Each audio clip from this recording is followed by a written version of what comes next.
Eh bien salut à tous et à toutes, c'est Wixai. Aujourd'hui je vous propose de partager mon voyage à Rome pendant les funérailles du pape François.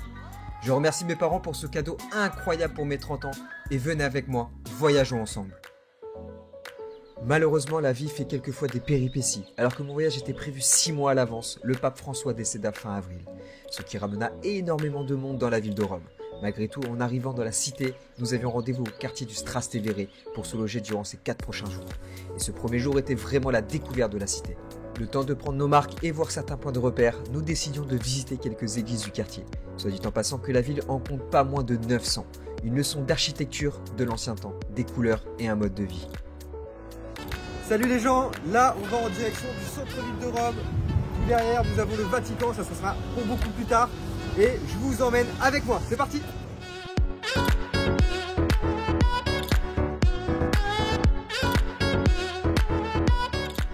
La ville qui ne s'est pas construite en un jour. Plusieurs milliers d'années d'histoire romaine et contemporaine. Mélange entre architecture moderne et vestiges de l'ancien temps. Comme le premier monument que l'on croisera sera le Panthéon, que l'on n'aura pas l'occasion de visiter lors de cette première journée, car vous en douterez, c'était blindé en termes d'attente. Nous passons par l'une des fontaines les plus connues de toute l'histoire, bien loin devant la fontaine de Jouvence, la fontaine de Trévi, qui est un exemple de perpétuation du style baroque dans la Rome du XVIIe siècle. Par son mélange des effets qui est en 1730 à la demande du pape Clément XII, ce qui fait de cette fontaine le lieu le plus touristique de Rome. Entre Place d'Espagne fleurie et Piazza Novana, des endroits riches en sculptures et de poésie du style caractérisent la cité romaine. La Piazza del Popolo, comme je vous ai dit tout au long de cette première journée, c'est vraiment un état des lieux de la cité. Et le temps était vraiment avec nous tout au long de ce séjour et c'était plutôt appréciable.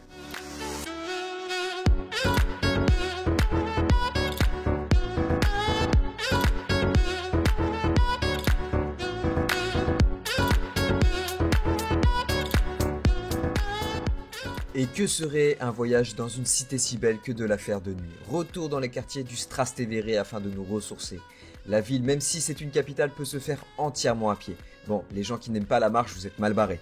Salut les gars, alors là, débrief de cette première journée, mal aux pattes. Et de toute façon, vous le voyez très bien, rouge comme une tomate, donc il a fait vraiment très beau toute la journée. On aura fait un bon 10 km aujourd'hui, on aura été voir donc le Panthéon, on sera passé devant pas mal de monuments et rendez-vous demain pour la première visite de ce vlog qui sera le Vatican. Je vous retrouve demain, allez!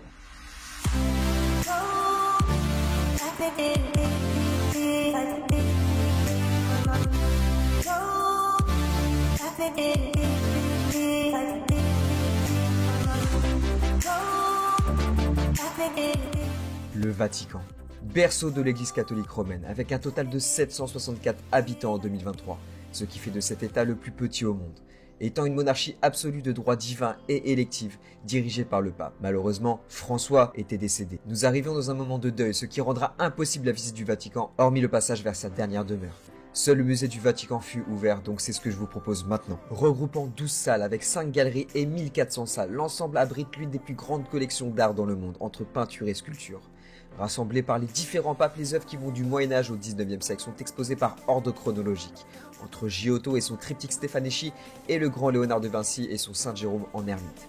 Mais le point central qui malheureusement ne peut pas être filmé, c'est la chapelle Sixtine. Cette énorme salle de rassemblement des conclaves en vue des élections du nouveau pape. Cette salle est assez grande et ses peintures réalisées par Michel-Ange en seulement 4 ans.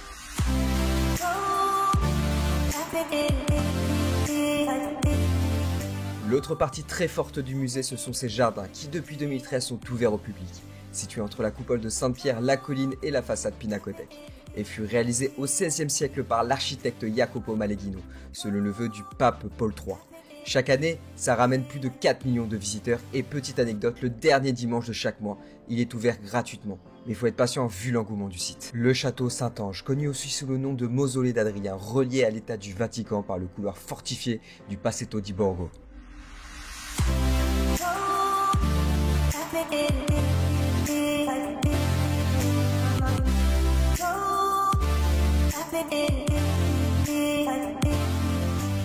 Fin du deuxième jour, une journée un peu compliquée avec le Vatican, beaucoup d'heures d'attente, donc on n'a pas osé faire la file d'attente pour vraiment aller voir le pape. Donc on a fait le musée très long. On se retrouve demain pour le troisième jour et le dernier avec la visite du Colisée.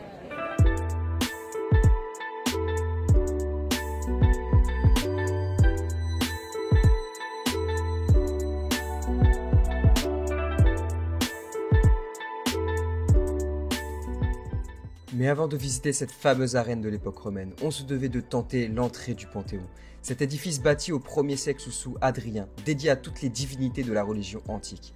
Cela reste le monument de la Rome antique qui soit parvenu à l'état presque 2 millénaires. Il supporte la plus grande coupole de l'Antiquité, soit 43,30 m de diamètre à l'intérieur, et qui reste la plus grande du monde en béton non armé.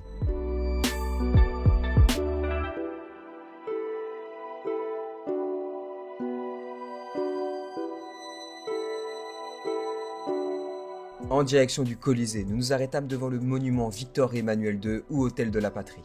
Une bâtisse vêtue de blanc immaculé qui s'inspire du grand hôtel Pergame afin de célébrer les 50 ans de l'unification italienne et porte le nom du premier roi d'Italie unifié en 1861. Mais sa construction fut contestée car elle causa la destruction d'un quartier autrefois accroché au pan du Capitole. Et comme vous le voyez à votre écran, non loin de là se trouve l'arène qui autrefois m'a fait tellement rêver, le Colisée. Mis en avant dans des films comme Jumper, le film Godzilla vs Kong, que Godzilla prendra comme son nid, ou encore dans le domaine du jeu vidéo avec Assassin's Creed Brotherhood, voici ce pourquoi je rêvais d'aller à Rome.